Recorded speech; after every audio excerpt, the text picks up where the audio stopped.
Welcome to the new Epic Journeys interview series sponsored by Life with Crypto. Epic stands for Everyday People in Crypto, and I intend to interview everyday people making money with crypto and have them share their journey. I'm your host, Kelly Sunshall, founder of Life with Crypto. I've been a crypto educator and investor since 2015, and I've met a lot of cool people along the way. Today, it's my pleasure to interview my friend and crypto sister, Susan. Susan and I met at a crypto mastermind group called Yield Farming. Welcome to Epic Journeys, Susan. Hi, Kelly. Thank you. It's great to be here. We've been talking about doing this for a while, so it's fun that we finally got around to it. Yes, we have talked about doing this for a long time. I have lots of people I want to interview, and it's just, you were definitely top on the list. And then the hard part is getting everybody's schedules to jive, as you know. Always. Yeah. So I want to just jump into a few questions that I've jotted down here for us. And it's very simple, but the first one is, would you mind telling us a little about yourself and what got you interested in crypto? Because crypto is how we met. Right.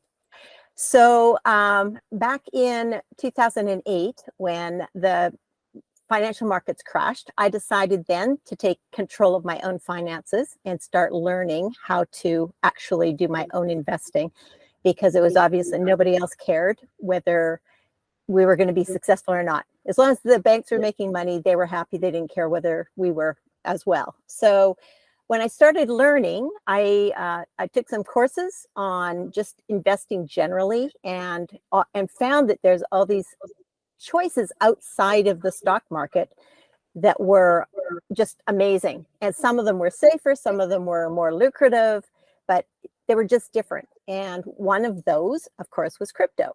And so I didn't actually get into investing in crypto until 2016. I'm a pretty conservative investor.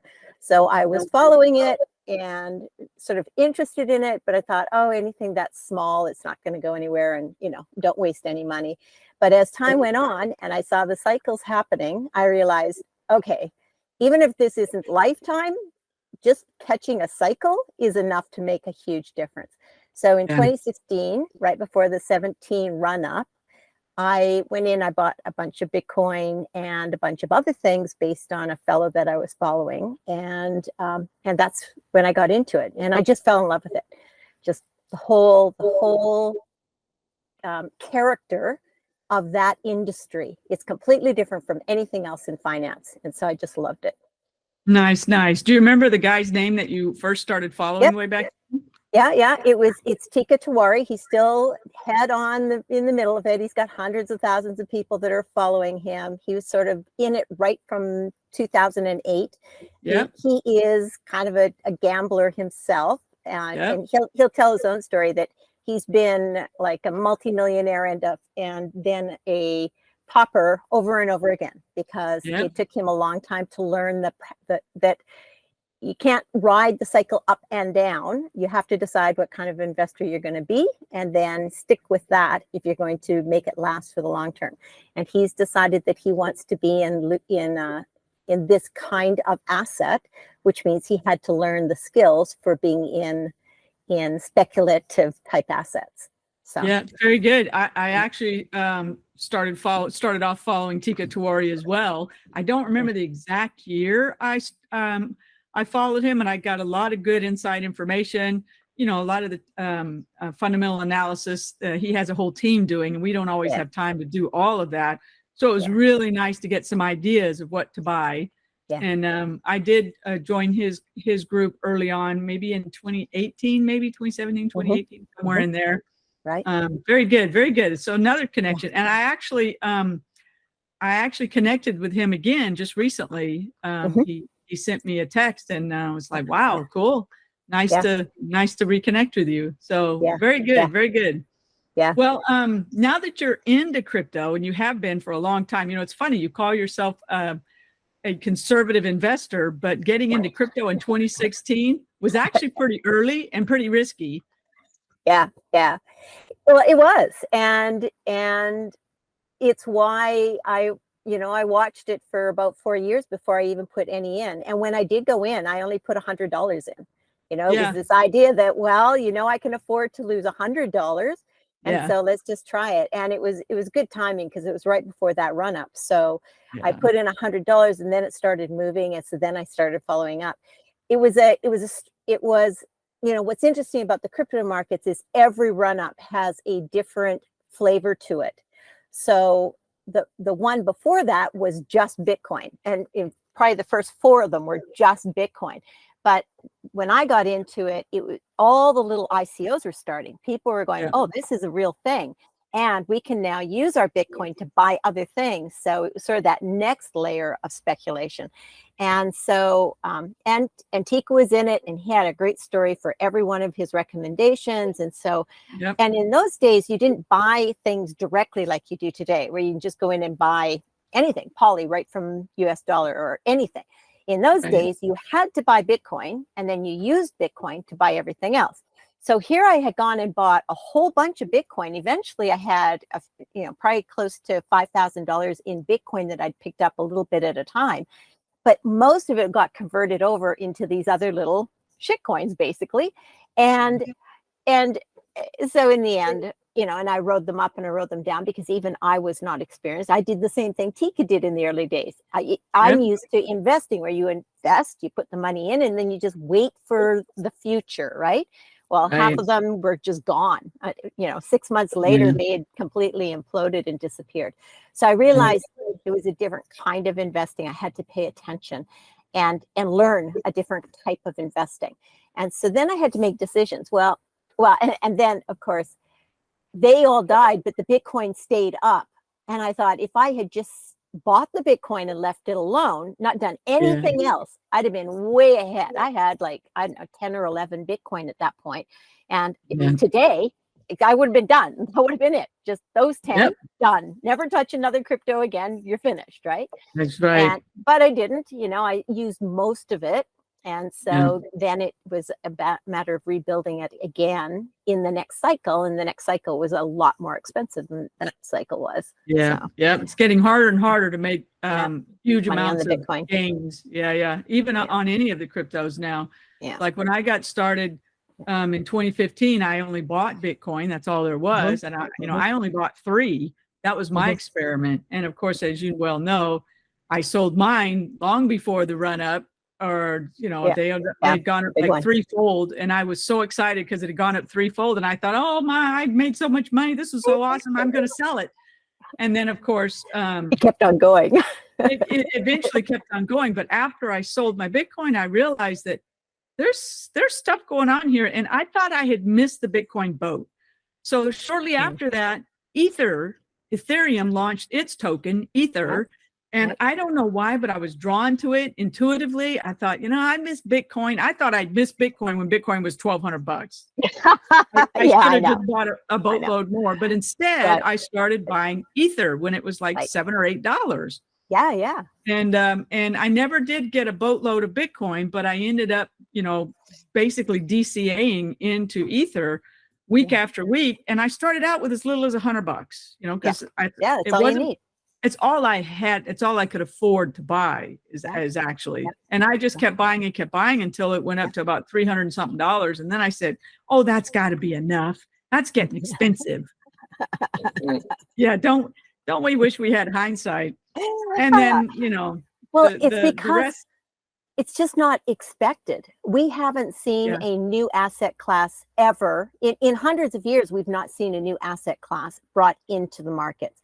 There is no way to know that you could have thousands and tens of thousands of percent increases. No, it was just, it's unheard of. And this is why Tika was saying what he was. But it's like anything. You listen to it and you go, that's just marketing. That's too good to be true. Marketing so you don't believe it. And yet it was. This time it was. So. It was real. What first got my attention was, I don't know if it was 2012 or 2013, when I heard that the Winklevoss twins became millionaires on Bitcoin. And back then, I didn't understand the first thing about Bitcoin. And I was like, how did they become millionaires with Bitcoin? I didn't understand how they did it. Back then, I didn't even know that you could trade it like you do a stock, because back then, everybody was talking about it being the new money. Right. It was going to be the new form of currency, the new payment system. And so that was the only way I thought about it. Right. And so the marketing hype that they had with Bitcoin back then did not help me understand what it was about. And Yeah. so that played into me selling too soon, the small bag that I had. But yeah, Yeah. I knew it was possible to become a millionaire because I heard about the Winklevoss twins. So I just kind Yeah. of kept that thought in the back of my mind. And now I totally get it. Well, Yeah. that was a good little story. Yeah. So is there anything else you'd like to share about your successes and failures that you've had with Bitcoin or crypto? Well, I Other think, than what you've already shared, because you yeah, just shared quite a bit. yeah, that's really all there is. You have to understand when you're getting into asset classes that you don't know anything about, that they probably don't work like the ones that you have done before. And Yeah. and the sad thing with the crypto markets is it's in some ways it's very difficult. The sort of the mechanics of it is awkward, and so it feels hard. And when I work with my clients, it's like hours and hours, one step at a time, because of all the layers. It's even worse today because of all the KYC. So it feels hard, and yet it's the most accessible asset in the world. This is why people that, poor people in third world countries are flocking to it, because they don't need a bank, they don't need to prove anything. All they need is a phone, and they can log on, and they can now put something, whatever they have, they can put it onto this network that is worldwide and way more reliable than their own government's crap currency. And that's why they're doing it. They're escaping their own country's bad financial policies. And so are we, quite honestly. That's why Americans are, and Northeast Westerners is doing that as well. So, but it's a new thing. And so you have to learn how it works. And so we see people getting rugged and killed and losing everything every day. And they think they're investors, but they don't understand that this kind of investing is not the same as putting your money into a 401k. It's just not the same kind of thing. It's not the stock market. The stock market's been around for hundreds of years. It has its good days, its bad days, but it's pretty stable. And this goes up massive moves in matters of days, over and over again. And so you have to understand first yourself, because you have to know whether you can handle that negative, sort of those. If you can handle looking at red for days upon days and weeks, months, years, if you can handle that red for years, then you can do Bitcoin, then you can do crypto. But if you can't stand it going red, then you should never be in here, because it's going to spend more time being red than green. But at times, the red today is different than the red 10 years ago, or 5 years ago, or 2 years ago. And so you're still up. Like I'm red all over the place. I'm still up 10 times where I was. So you have to keep that in mind. You've got to understand the long game. You really have to understand the long game for crypto. It's not unusual for crypto to, especially, well, when we talk the bellwethers, Bitcoin and Ethereum, usually, and Ether, everything usually follows those. And it's not unusual for Bitcoin to drop 50% in a day or a week. Yeah. And that's not even considered a bear market move. That's just a correction in a bull market, or a correction. Well, going the other direction, it could be a correction going up. It could go up 50% and then drop another 30%. It's huge swings. And I 100% agree with you. If somebody's coming into crypto and they can't handle that kind of ups and downs, the ups people get so excited about, and then they don't know what to do. It's like, oh, it's up 200%. What do I do? Do I sell it? It's like deer in a headlight. Do I sell it? Do I just hold it? Yeah. Without having some experience, or having worked with somebody who has experience, it can be very difficult for people that don't do this all the time to know what the markets are telling you. And as you and I know, we've been studying these bull and bear market cycles now for several cycles, and it becomes more second nature, and we don't freak out about it when it goes down. And hopefully we don't freak out about it when it goes up. We're just watching for that right point to say, okay, that's where I'm going to make my decision to sell. It may not even be the tippy top, and that's okay. And it shouldn't be. That's right. You shouldn't be trying to get to the bottom, and you shouldn't be trying to get to the top. You want to get a range, and then especially the top is actually more dangerous. The bottom, you sort of get these big drops, but then it kind of just floats around at the bottom. So you've got lots of time to make a Yes. decision about what you're going to do. But Yeah. the tops, they hit once, only Yeah. once. That's what made it top. And the Yep. top, then there's only down from there. But we don't know Yep. which number was the top until it's behind us. And so Yeah. what you have to do is, and what I love about this market is that as volatile as it is the most stable cycle of anything. I I 100% read an agree. article, and this article showed that he could pinpoint the number it's going to hit to, or within a few dollars, based on every cycle goes up this number of multiples before it crashes. And it's done it every single time. The numbers change, but the multiples are always exactly the same. And so I looked at this. I read his whole article through. It was one that you'd shared, actually, one that somebody had shared in our group. And so I went through and I said, okay, so what are the days and what's the number I'm going to sell on the next one? And so you just pick it. And he made a great comment. He said, especially now that the whales, now that the guys with big money are in, and the banks are in, the financial houses are in, it's not a human being thinking this through. There is computer software that's been put in place. So they will be looking for trigger points. Well, it's natural for trigger points to be on round numbers. They always are. So his comment was, you want to be out before it hits 100 grand. Now, what happens when you get to the $90,000 value is people are super greedy. They just watched it go from, where is it, 20 grand? All the way up to 90, and they're already thinking it can't turn, it can't fall, because they've already thought it could multiple times and it didn't. It corrected, but it didn't actually fall. By the time we get to 90, they're just going to be going, oh, this is just another correction, and they're going to hold it. And what's going to happen is they're going to hit an algo number, and the algorithms are going to sell off a whole bunch because they will have hit a multiple. They'll have hit the 10 times, or they'll have hit the 5 times, or whatever the algo is looking for. And that's going to take it out. And that's okay. It'll come down. It'll probably rebound and come up a bit. It won't hit to the high again, because it'll never, like, there is only one high, but in a cycle. But what it will do is people will have to decide whether they're getting out. Now, are you going to get out as soon as it hits and people come out? Or are you going to try to front run the algos that are going to take a pile of money off the table? And quite honestly, I'd rather front run in the 90 to 100 range and get it in and know what it is, than take a risk on how far does that first drop come after it hits the 100. And so, but this is strategy. Strategy is everything in investing, in all kinds of investing. And very few people understand what it is or how to do it. And so they don't. They go buy something because somebody said this is a great deal, and they go buy it, and then they're stuck because they don't know when. They don't know if they should buy more. If it goes down, they're feeling terrible that, oh, I didn't get it at the bottom. And as it goes up, they don't know when to let go. And so they usually let go too soon.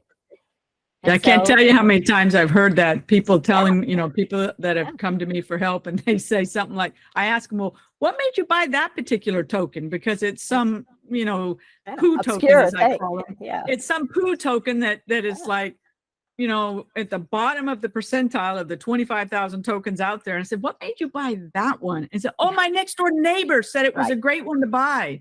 Right. And I'm like, oh, okay, what work do they do? Are they a professional investor? Do they buy crypto all the time? It's like, no, not usually.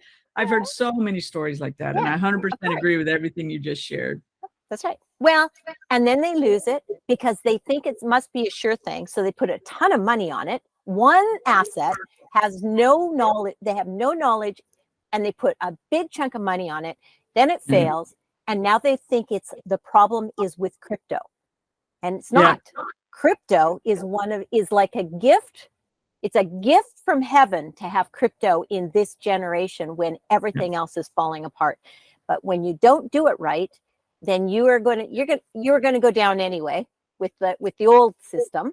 You're just going down faster because you went through it Because you're in without knowing what crypto. you were doing. Yeah, Good, that's right. good point. Because if you don't have the right skills, if you don't really understand yourself, like you already said, and you don't have your own plan with your own strategies, and if you don't stick with those, Right. those are just investing 101. You have to have those things in order to succeed in any asset class.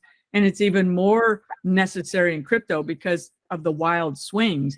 But as most of us in crypto would admit, we love the wild swings because that's how you make your money, going up or going down. I'm not a person who makes money going down because I haven't yet gotten into the shorting stuff. Someday I might decide that I can add that to my investing strategy. But for now, I prefer to do it going up. Yeah. And I really like to use technical analysis tools to help read those all that you just shared about the cycles and how they repeat themselves. Absolutely. And they're so visible in the charts. You don't have to learn a ton of stuff to get good at reading the basics of charts that will tell you just what you need to know about getting in and getting out. Because the nice thing about crypto is I say it telegraphs itself. Right. Right. Because the swings are so wild, it telegraphs when it's towards the top and when it's towards the bottom. Yeah. So a little bit of technical analysis skills really is all that's needed to try to do your own investing. It's not rocket science if you have patience and a plan. Right. Exactly. Exactly. It's the same rules in everything we do with investing. Know what your time frame is. It can't be a week. It has to be, if you're doing it for a week, then you're doing a gamble.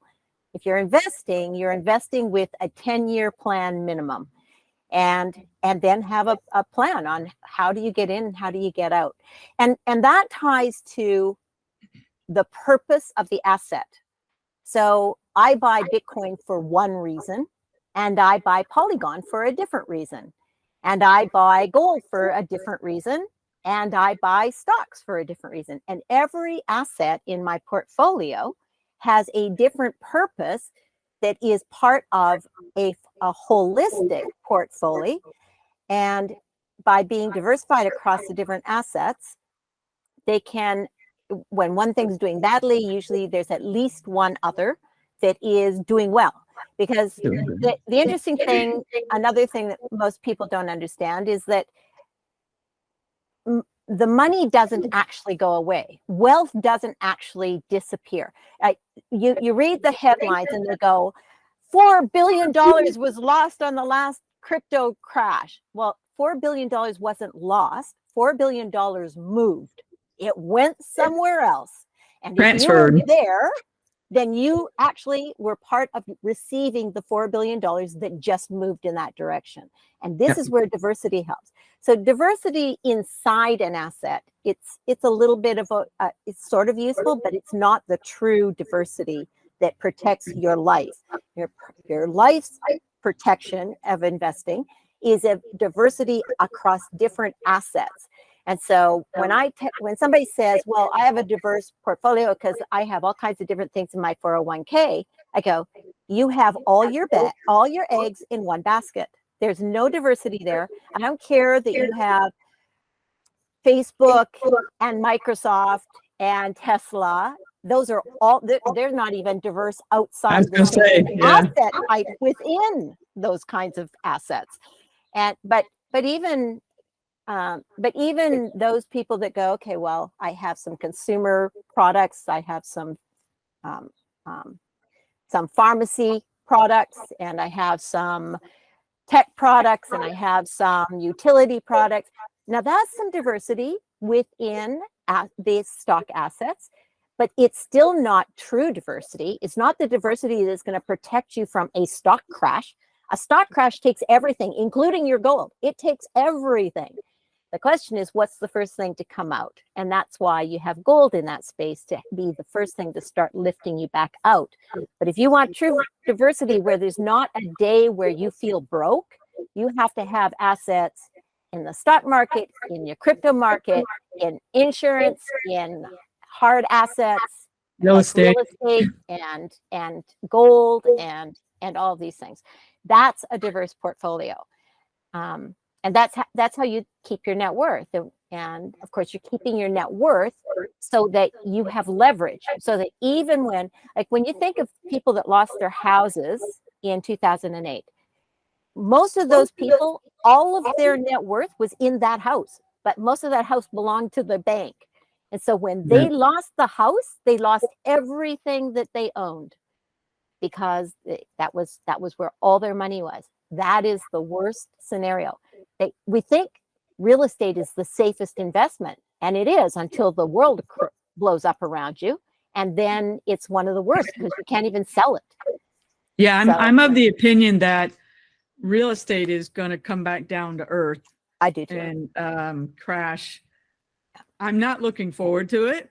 I got real lucky in 2008, 2009. You know, the real estate crash back then didn't really hit Oregon. It seemed like till 2009-ish, late. It's kind of nice being on the West Coast. The East Coast telegraphs what's coming our direction, and you can kind of get prepared. And I sold my house back then, made a pretty good profit on it. And then, of course, right after I sold it, the prices came back down. So I was like, wow, I couldn't have timed that better if I'd tried.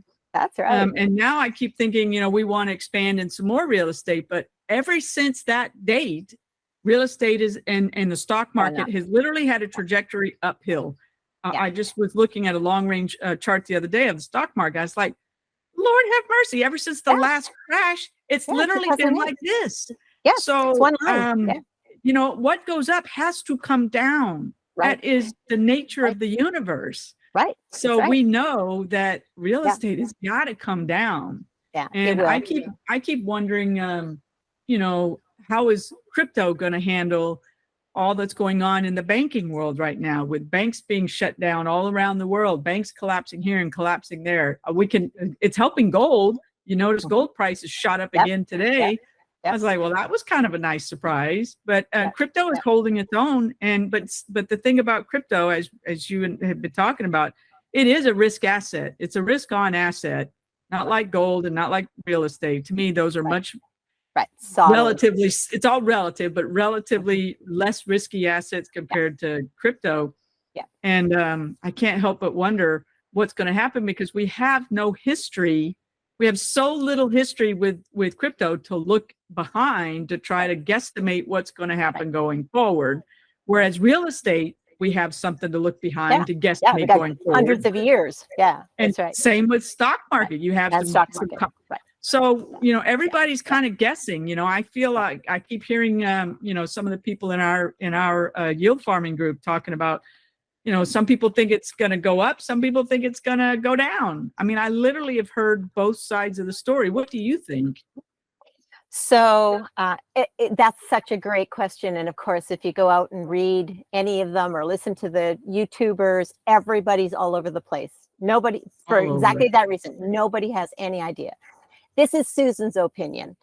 So I think that cryptocurrencies, so Bitcoin is the grandfather. It's the equivalent in the digital world to gold in the old world. So I think what we need to look at is it's a generational thing. When I look at who's doing what, the people that are in the baby boomer space, they have lots of money. When they panic, they will go to gold. Their financial advisors will have them going to gold because that's what they know. That's what it always was.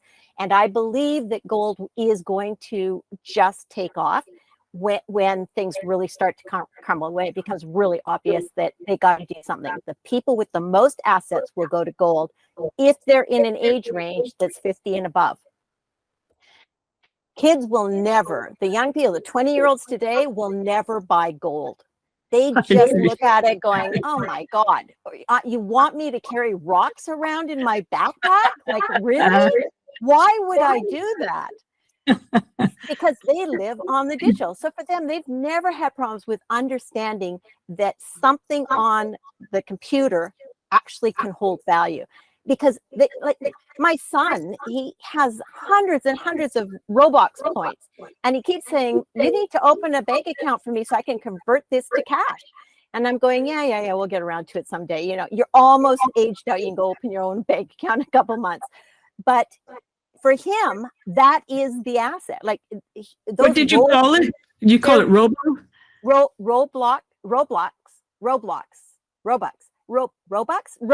is the reward point, and it's because he's building building gaming platforms for people that are building games on Roblox. And so he's getting paid in Robux. They're not giving him cash, they're giving him Robux. And the Robux is just another cryptocurrency. He can take that and convert it out, you know, set up his Coinbase account and convert it out to cash. And so we haven't gotten around to it because, you know, the old technology all requires all this, know your age restrictions, and like he can't have an account without me opening it for him, even though he's 17. Like the whole thing is ridiculous. But he can make millions of dollars. He just can't have a bank account, right? Like the whole thing is it's just isn't that the truth? Out of touch. You know, you brought up about gold going up, and I just heard somebody. Actually, it was one of my coaching clients yesterday, had a conversation with her, and she said she was told somewhere she read, or her advisor told her, somebody told her that gold is going to $5,000 mid-year. Yeah, it could. It depends on how fast all this stuff falls apart. Depends on how fast the banks crash. When banks crash, gold takes off. When we went into 2008, gold went from $800 to $2,000 in like 3 months. So it tripled. So it basically, gold, when traditional finance crashes, gold takes off. The gold bugs that I follow, they're expecting that when this really, really hits the fan, gold will make it to 10. And so they're not saying in the next 3 months. $10,000 gold. $10,000 gold in this decade. So in this decade.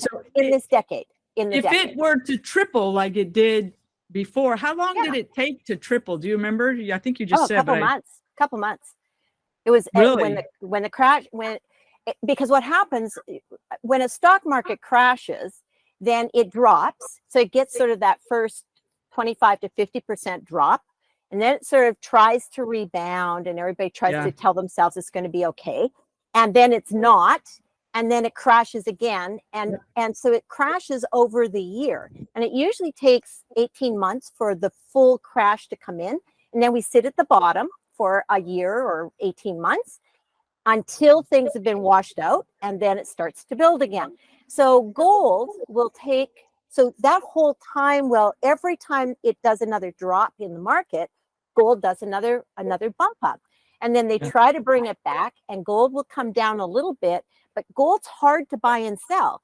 Once you bought it, you're not out there selling it until you know that you've got things to buy. Well, you don't have anything to buy yet because you're not sure that we're out of a bear market yet. So nobody's selling their gold, but then we get another drop, and now a whole bunch more people flood into gold. And so every time we get this flood into gold, you've got more and more people going into it. That's the old world. That was pre-crypto, right? What we've been seeing in this last year through 22, when the market started wobbling and falling, is there was a real division between people going into gold and people going into crypto. And that's because there's this big group of people in the middle that we fall into. They're not 20 somethings and they shun gold, and they're not 70 somethings that shun crypto. They're this group in the middle between 40 and 70 probably at this point, or maybe 65, who know they grew up in the old world, but their working life was in this new transformational technology world, and they understand it. They're not as good as their kids at it, but they understand it well enough to see it has some value. And so they're hedging bets, and they're buying both. This is why they're both going to go up, because you got two extreme groups picking their side, and you got the big group in the middle buying both. So they're both going to go up. And so I think Bitcoin's going to go up just exactly like gold does. It'll probably go up at the same rate. It may go up faster for the one reason that it's a hell of a lot easier to buy Bitcoin than it is to buy gold. you can put an order in for gold in a day, but getting gold is not the same as putting the order in. Bitcoin, you decide you're buying Bitcoin, you have it like this minute. Yeah, and there's no premium because, like, I know in Right. our local gold store, Right. when you go to buy gold, Absolutely. it's $80 over spot. Yep. And that's Yep. for the cheaper 1 ounce bars. When you Yeah. go buy a gold bullion round, it's Yeah. $110 over spot for an Yeah. American Eagle. I Yeah. couldn't believe it. It's Yeah. like, yeah, it's Yeah. quite a bit more Yeah. premium Yeah. fee, I suppose you could Right. call it, Right. than you Yeah. don't have when you're playing in crypto. Right. Totally. For the same reason that gold is part of the TradFi space, where you have a dozen middlemen and they all take their piece between, think of what you're buying when you buy gold. You're buying a mining company that then goes through a royalty company that goes through a refiner that goes through a guy that shapes it, then goes through the whole marketing chain, and then the guy that you're buying it from. And who knows how many layers in his chain that are just directly with his own company. And so that's what you're paying for. It's just like you are with every other asset where you're buying the asset. This is why a lot of gold bugs got really excited about buying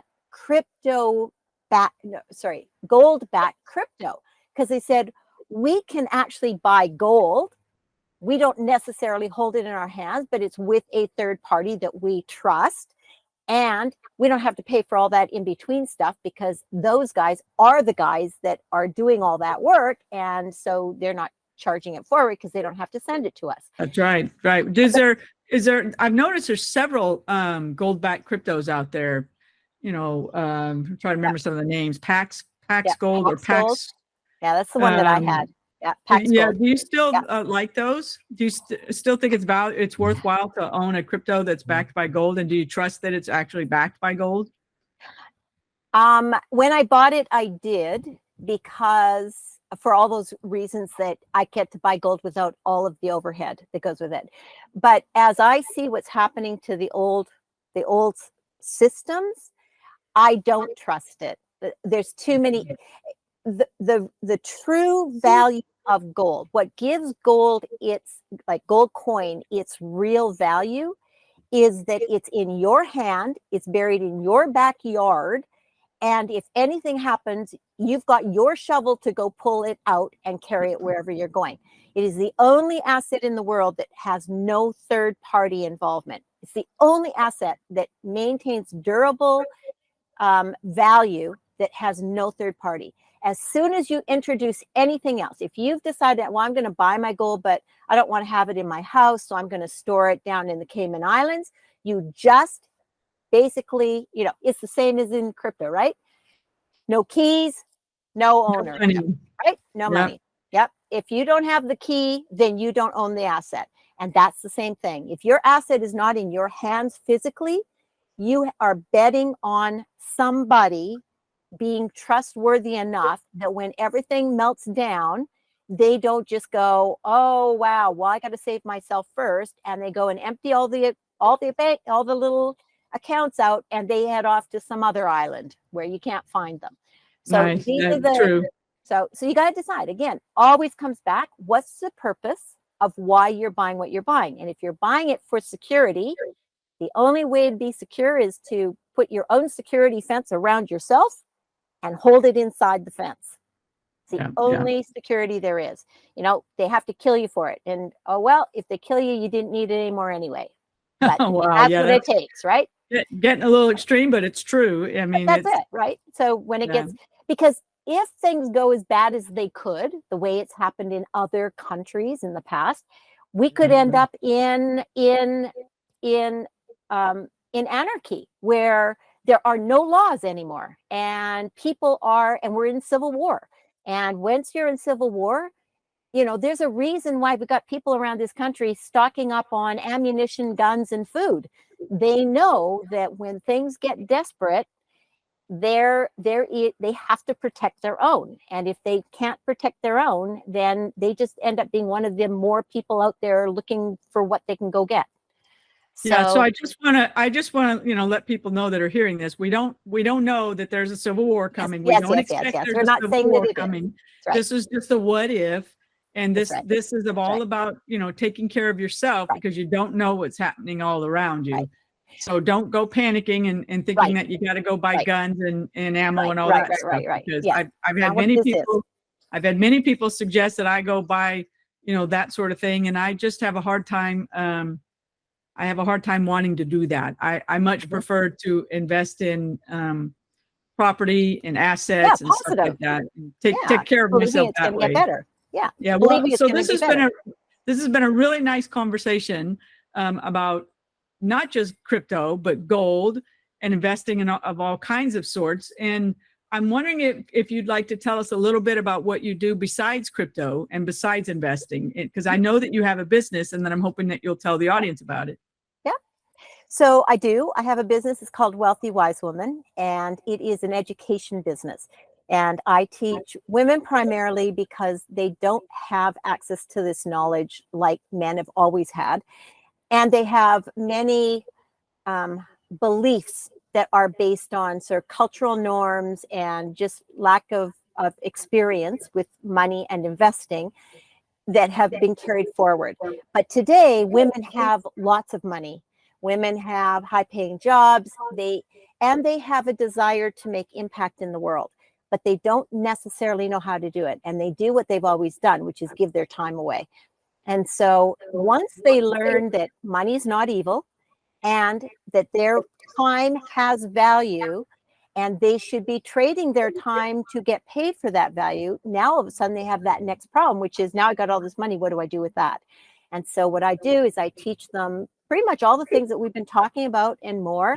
And we go through what are the different assets and not every person should be invested in every asset either. It is to do with your personality and your goals and your values. Uh, some some people, it's all about, I want to invest in assets that are going to have an impact. I really believe in the green movement. I want to invest in assets that are going to support the green movement. And there's all kinds. And again, there's all kinds of different ones. And as you do, you find that things can be, you have to pick trade-offs. People that are investing in green energy and wanting to put money into driverless cars or battery powered things, they have to understand what are the raw materials that go into a battery, and is that actually better than the oil that we're trying to get rid of? And there's no right or wrong answer in any of this. But as an investor, you be a good investor. You start to understand the different stories. You understand the background behind different choices, and you start making decisions based on your values and what do you think is the right answer going forward. And so that's why I work with women, because I think that women will put money to work for the right reasons.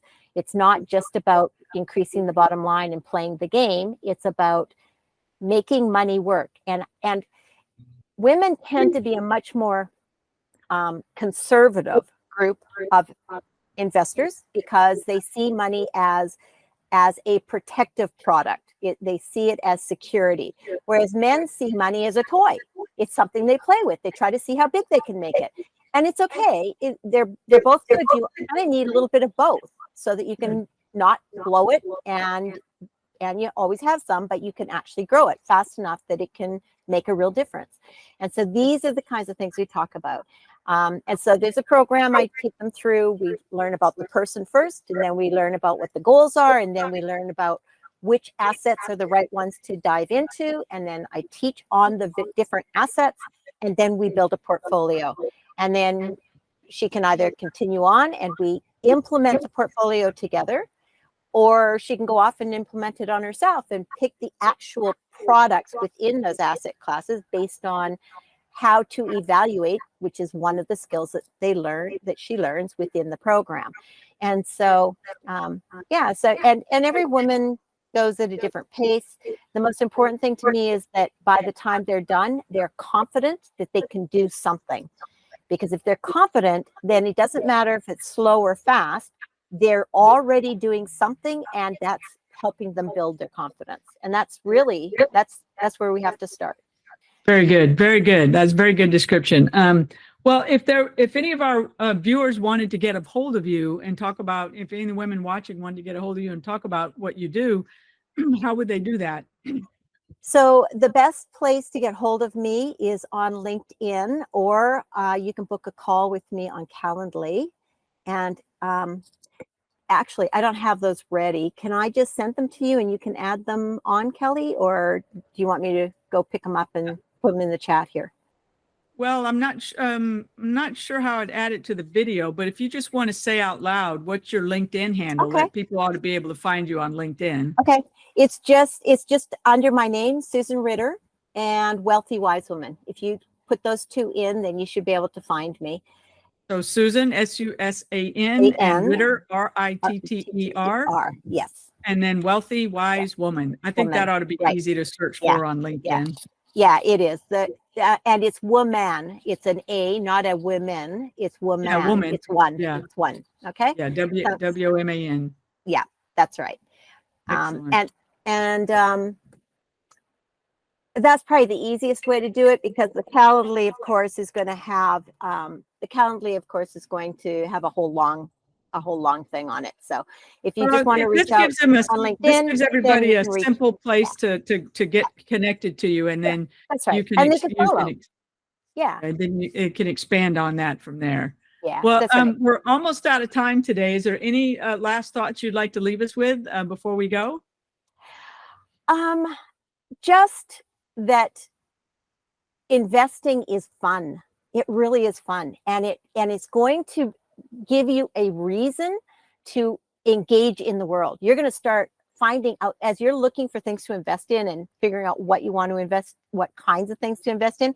You're going to start learning things that are going on in the world that you never dreamed was going on in the world. And it completely opens up your mind. And some of it's scary, but some of it's really exciting.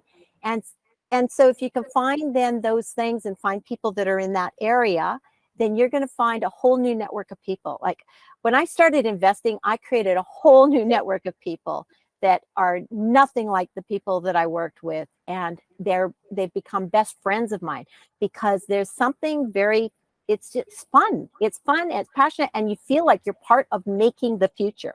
And who doesn't want to be part of making the future? Who wants to just be sort of a victim of what everybody else is doing? You can actually be one of the creators for the future. And so do it. It's not boring. It's not scary. You just have to try, and you find out how easy it is. Yeah. That's one of the reasons why I loved our crypto yield farming mastermind group, because I've met so many wonderful people and made new friends that I never would have had if I hadn't reached out to join a group so that I could learn in depth about yield farming, which is a whole nother it's just another ball game to crypto. Absolutely. Well, and that's the cool thing about crypto, because every bull cycle ends up with a whole new raft of things that didn't even exist before, and opportunity goes nuts again. So you might have missed Bitcoin's best years for making $1 billion, but there's many more still coming, because we're still in this very volatile space. And how we're going to implement that next layer, we're not going to know until it starts. And then as soon as it starts, people made a pile of money on the DeFi because it was new to the cycle. It's now had its day. It doesn't go away, but the big money's not really there anymore. Not like what it was 2 years ago. But there will be something new. And when that thing comes out, if you're trained, if you're in there, you're already comfortable with it, you understand the basics, you are poised perfectly to take that whole run. And you go from the bottom to the top. And that's what changes lives. That's what changes lives. That's why this is the perfect time. Yeah. So I agree with you 100%. Susan, it's been wonderful having you on today on our Epic Journeys interview. It was a great talk. Thank you so much. I hope people will reach out to you, Susan Ritter, on LinkedIn, and I will see you again soon, my friend. Sounds great. Thanks, Kelly. Bye. Bye-bye.